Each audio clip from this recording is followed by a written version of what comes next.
गुरु प्यारी साध संगत जी, आप सभी को प्यार भरी राधा स्वामी जी।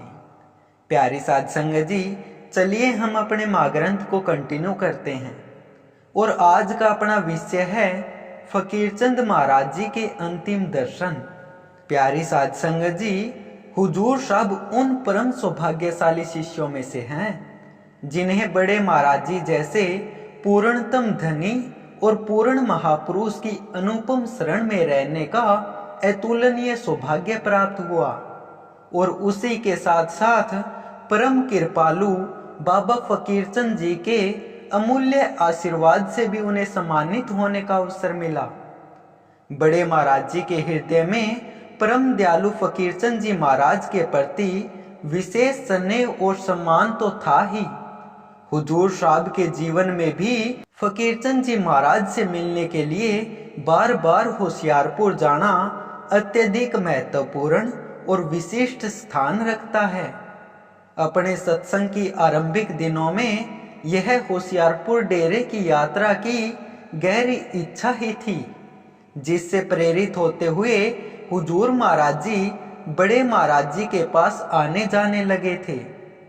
शुरू में हुजूर महाराज जी बड़े महाराज जी के संग न केवल आध्यात्मिक आनंद की खोज में बल्कि मनोरंजन की भावना से भी उनके साथ 3-4 दिनों की आध्यात्मिक यात्राएं करते थे। 1970 के दशक में मुफ्त ट्रेन यात्रा कर पंजाब की सैर, संतों के अमूल्य सत्संग का श्रवण और विविध प्रकार की मिठाइयों का आनंद लेना गांव देहात में एक विशेष प्रतिष्ठा की बात मानी जाती थी। जब हुजूर साहब होशियारपुर के डेरे में पहुंचे और देखा कि पंजाब की संगत और स्वयं परम दयाल महाराज फकीरचंद जी ने बड़े महाराज जी का सम्मान पूर्वक और गरिमा में स्वागत किया, तो उन्हें एहसास हुआ कि वे कितने सहजता से एक दुर्लभ और महान संत की संगत प्राप्त करने में सफल हुए हैं। फकीरचंद जी महाराज अपने आप में देश विदेश, खासकर अमेरिका और इंग्लैंड जैसे पश्चिमी देशों में प्रतिष्ठित और आदरणीय संत थे। उनके अनगिनत शिष्य थे, जिनमें कई शिक्षित, विद्वान, समृद्ध व्यक्ति, वैज्ञानिक, उद्योगपति, प्रतिष्ठित व्यवसायी और सरकारी उच्च पदों पर नियुक्त अधिकारी शामिल थे। जब ऐसे प्रमुख संत ने बड़े महाराज जी को अपने गुरु के रूप में विशेष सम्मान दिया, तो हुजूर साहब को स्पष्टता हो गई कि दिनोद गांव में जिस महापुरुष को सामान्यतः भगत कहकर पुकारा जाता है, वो कोई सामान्य भगत नहीं, बल्कि संत समाज में सर्वश्रेष्ठ संतों में से एक महापुरुष है। फकीरचंद जी महाराज के बड़े महाराज जी के प्रति प्रगाढ़ प्रेम और आदर का साक्षात्कार करने पर हुजूर साहब का उनमें विश्वास और भी दृढ़ हो गया। उन्हें यह बोध हुआ कि वे किस तरह से परमात्मा की साक्षात मूर्ति के चरणों में लगे हुए हैं। इस यात्रा के बाद उनकी सतगुरु के प्रति निष्ठा और सत्संग में आराधना दिन ब दिन वर्धित होती चली गई। वे अब नियमित रूप से आश्रम में बड़े महाराज जी के अमूल्य उपदेशों का अध्ययन करने के लिए आने लगे और इस यात्रा के प्राय 1 वर्ष बाद उन्होंने बड़े महाराज जी से नामदान प्राप्त किया और आश्रम में स्थायी रूप से आवास भी लिया। हुजूर साहब के नाम दीक्षा प्राप्त करने के पश्चात अनेक वर्षों तक बड़े महाराज जी उन्हें होशियारपुर साथ ले जाते रहे, परंतु अब वे केवल यात्रा के हेतु नहीं वरन बड़े महाराज जी के अंतरंग सेवक की भावना से उनके साथ जाते थे। वैसे तो बड़े महाराज जी के साथ अन्य अनेक सेवादार उन दोनों की यात्रा में सहयोगी बनकर रहते थे, परंतु हुजूर साहब के माथे पर सजी वो अतुलनीय भक्ति की चमक उन्हें उस समुदाय से स्वतः ही पृथक कर देती थी। हुजूर महाराज जी अधिकतर सत्संग में जोर देते थे कि भक्ति वो अद्भुत तत्व है जो छिपाया नहीं जा सकता। यदि कोई पाताल में भी गोपनीयता से भक्ति करता है तो भी उसकी भक्ति की दिव्य ज्योति स्वतः ही पृथ्वी पर प्रकट हो जाती है। हुजूर महाराज जी की अद्वितीय भक्ति, गुरुदेव के प्रति अभिन्न प्रेम और समर्पण की भावना होशियारपुर डेरे में रह रहे सेवादारों और संगत को भी स्वतः स्पष्टता से दिखने लगी। हुजूर साहब का गुरु के प्रति समर्पण, सत्संग में अथाह लगन, संत मत की गहन समझ, सूरत शब्द अभ्यास में उनकी परिपूर्णता तथा आदर्श सेवक के सभी योग्यताओं का परिलक्षण उनके व्यवहार और संवाद में स्पष्टता से प्रकट होते थे।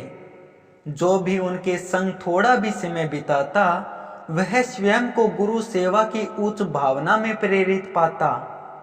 उनकी गुरुमुखता की महक फकीरचंद महाराज जी तक भी सरलता से पहुंची और उन्होंने हुजूर साहब के अद्वितीयता को तुरंत पहचान लिया। सन 1980 के आखिरी चरण में फकीरचंद महाराज जी ने आकस्मिकता से बड़े महाराज जी को होशियारपुर की ओर आमंत्रित किया। इस यात्रा में हुजूर साहब भी बड़े महाराज जी के साथ उपस्थित थे। जब बड़े महाराज जी ने फकीरचंद महाराज जी से भेंट की तब फकीरचंद महाराज जी ने एक सूक्ष्म और प्रतीकात्मक ढंग से व्यक्त किया कि उन्होंने उन्हें हरियाणा से इसलिए आकस्मिक रूप से बुलाया था क्योंकि वे अमेरिका की यात्रा पर निकलने वाले थे। उनके हृदय में यह अनुभूति थी कि संभवतः यह उनका अंतिम प्रयाण भी हो। बड़े महाराज जी उनकी यह बात सुनकर उनका इशारा समझ गए और उनकी आंखों में से अविरल अश्रु धाराएं बहने लगी। सभी प्रत्यक्षदर्शी हैरान थे कि दोनों संतों के मुख से काफी देर तक एक लफ्ज का भी उच्चारण नहीं हुआ, पर दोनों ओर से अचानक अनुराग का समुद्र उमड़ पड़ा। फिर बड़े महाराज जी ने परम दयाल फकीरचंद जी महाराज के पवित्र चरणों में शीर्ष झुका दिया और फकीरचंद जी महाराज ने उनको आशीर्वाद देते हुए कहा, मैंने अपनी सारी कमाई आपको सौंप दी है। निर्भय होकर सत्संग करना। मैं आज से आपको हरियाणा के संत की उपाधि देता हूँ। इसके बाद बड़े महाराज जी ने फिर हुजूर महाराज जी को इशारा करते हुए कहा, मास्टर तू भी चरणों की सेवा कर ले। यह सुनकर हुजूर महाराज जी तत्परता से फकीरचंद जी महाराज के चरणों की सेवा करने लगे।